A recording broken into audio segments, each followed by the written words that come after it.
Dear students, last lecture में हमने discuss किया था इंट्रोडक्शन टू काइनेसोलॉजी।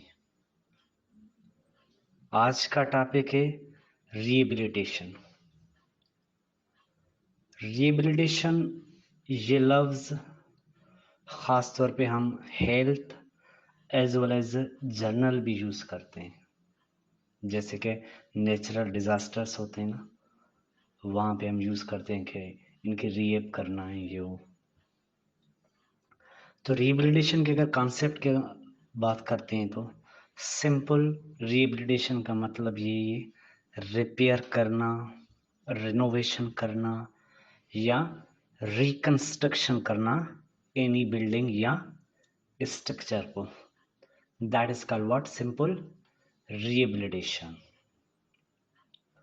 हेल्थ में अगर बात करें तो रिहेबिलिटेशन आफ्टर इंजरी या इलनेस या डिसेबिलिटी के बाद अगर हम इंडिविजुअल पेशेंट के फंक्शन एंड मोबिलिटी को रीस्टोर करें, उस प्रोसेस को हम रिहेबिलिटेशन कहेंगे। What is rehabilitation? Simple the process of restoring function and mobility of a patient after injury या इलनेस या डिसेबिलिटी के बाद। That is called what? Rehabilitation. उसके बाद रिहेबिलिटेशन के गोल्स क्या हैं? तो सबसे पहला जो रिहेबिलिटेशन का मेजर ऑब्जेक्टिव या गोल है कि पेशेंट को हमें हेल्प करना है to regain functional capacity. Patient के फंक्शनल कैपेसिटी को हमें रीस्टोर करना है या रीगेन करना है। तो फर्स्ट एंड मेजर जो गोल है रिहेबिलिटेशन का यही है। सेकंड गोल ऑफ रिहेबिलिटेशन क्या है? क्वालिटी ऑफ लाइफ को हमें इम्प्रूव करना है, पेशेंट की क्वालिटी ऑफ लाइफ को इम्प्रूव करना है। थर्ड ऑब्जेक्टिव ऑफ रिहेबिलिटेशन क्या है? पेशेंट को खासतौर पे एडीएल्स में हमें लेके आना है या पार्टिसिपेट करवाना है।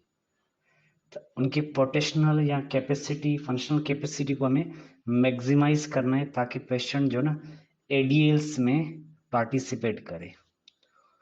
फोर्थ गोल ऑफ रिहेबिलिटेशन क्या है? सिंपल पेशेंट के जो ना इंडिविजुअल या पेशेंट या इंडिविजुअल के जो ना स्पेसिफिक डिमांड्स को या नीड्स को हमें एड्रेस करना है। ये जितने भी हमने डिस्कस किए, these are all about the goals of rehabilitation. उसके बाद है types of rehabilitation. Types of rehabilitation different types है। यहाँ पे खास तौर पे हम कुछ टाइप्स डिस्कस करेंगे। तो सबसे पहला जो टाइप है मेडिकल रिहेब या मेडिकल रिहेबिलिटेशन। मेडिकल रिहेबिलिटेशन में खास तौर पे हम पेशेंट के फिजिकल एंड मेंटल एक्टिविटीज को रीस्टोर करना है या बेहतर बनाना है ताकि पेशेंट जो ना एडीएल्स में पार्टिसिपेट करे। उसके बाद है सोशल रिहेबिलिटेशन। सोशल रिहेबिलिटेशन में हमें खास तौर पे पेशेंट के जो ना सोशल लाइफ पे जो ना हमें काम करना है ताकि पेशेंट के जो सोशल इंटरेक्शन है विद देयर फैमिली मेम्बर्स या फ्रेंड्स या सोसाइटी के अंदर जितने भी इंडिविजुअल्स रहते हैं उनके साथ उनका जो सोशल बिहेवियर है या सोशल इंटरेक्शन है ना, वो फंक्शनल हो या इंटेक्ट हो। That is called what? Simple social rehabilitation. उसके बाद है साइकोलॉजिकल रिहेबिलिटेशन। साइकोलॉजिकल रिहेबिलिटेशन में खासतौर पे हम मेंटल इलनेस पे हम काम करेंगे।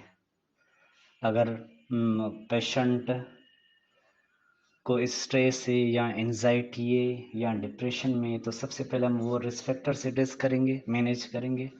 उसके बाद पेशेंट के जो ना मेंटल मेंटल या व्हाट वी कैन से जितने भी उनके कॉग्निटिव स्किल्स से उन पे हम काम करेंगे, तो वो आपका साइकोलॉजिकल रिहेबिलिटेशन में आ जाएगा। उसके बाद है वोकेशनल रिहेबिलिटेशन। वोकेशनल रिहेबिलिटेशन का सिंपल मतलब ये है कि पेशेंट को हमें हेल्प करना है to find and keep a job.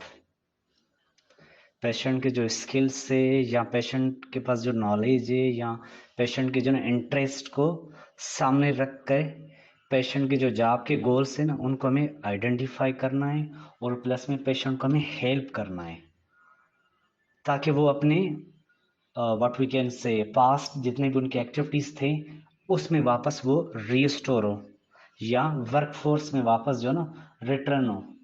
तो वो हो गया आपका क्या वोकेशनल ट्रेनिंग।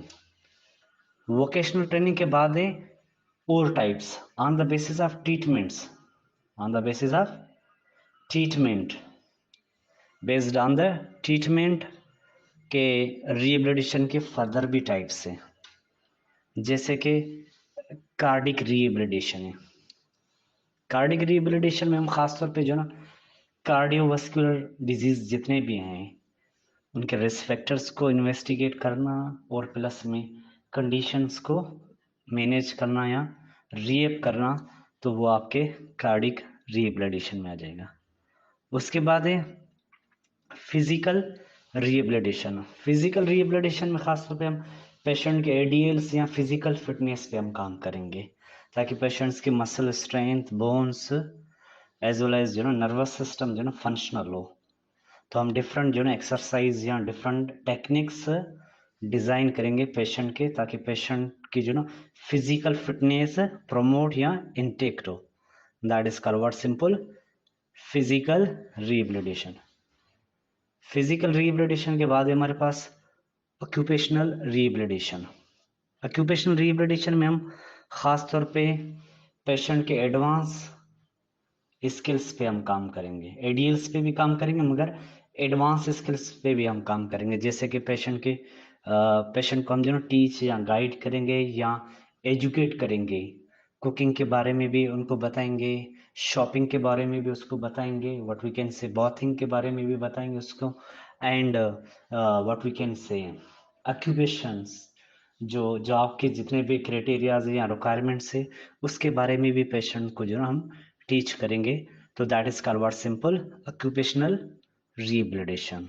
उसके बाद है स्पीच रिहेबिलिटेशन। स्पीच रिहेबिलिटेशन में खासतौर पे जो ना आफ्टर स्ट्रोक खासतौर पे आपके ब्रेन या सीएनएस लेवल पे जितने भी आपके इंजरीज होते हैं ना मोस्टली उसमें जो ना स्पीच कंप्रोमाइज होता है, जैसे कि फालेजी स्ट्रोक के पेशेंट में जो ना स्पीच कंप्रोमाइज होता है। तो खासतौर पे जो स्पीच थेरापिस्ट होते हैं ना वो स्पीच से रिलेटेड जितने भी डिसऑर्डर्स है ना उन पे काम करना, उनके एड्रेस करना, एजुकेट करना या व्हाट वी कैन उनके लिए जो ना ट्रीटमेंट डिजाइन करना, तो वो आपके स्पीच रिहेबिलिटेशन में आ जाएगा। This is all about the rehabilitation. Rehabilitation में डिफरेंट जो ना टीम्स होते हैं, मल्टी डिसिप्लिनरी टीम्स होते हैं, इंट्रा डिसिप्लिनरी टीम्स होते हैं, ट्रांस डिसिप्लिनरी टीम्स होते हैं। तो मीन्स खासतौर पे आप रिहेबिलिटेशन में ये नहीं कि फिजिकल थेरापिस्ट का रोल है, नहीं, इसमें आप डिफरेंट हेल्थ केयर प्रोफेशंस के जो ना टीम्स होते हैं वो according to type of injury, according to condition of patient के हिसाब से वो टीम्स जो ना डिज़ाइन करते हैं। उस हिसाब से वो जो ना पेशेंट के जो ना आइडियल्स पे या what we can say functional abilities पे जो ना काम करते हैं ताकि पेशेंट वापस अपने आइडियल्स में जो रीस्टोर हो। तो this is all about your what rehabilitation. तो इंशाल्लाह नेक्स्ट लेक्चर में नेक्स्ट टॉपिक के जो ना न्यू टॉपिक के साथ जो ना मिलेंगे। अल्लाह हाफिज़।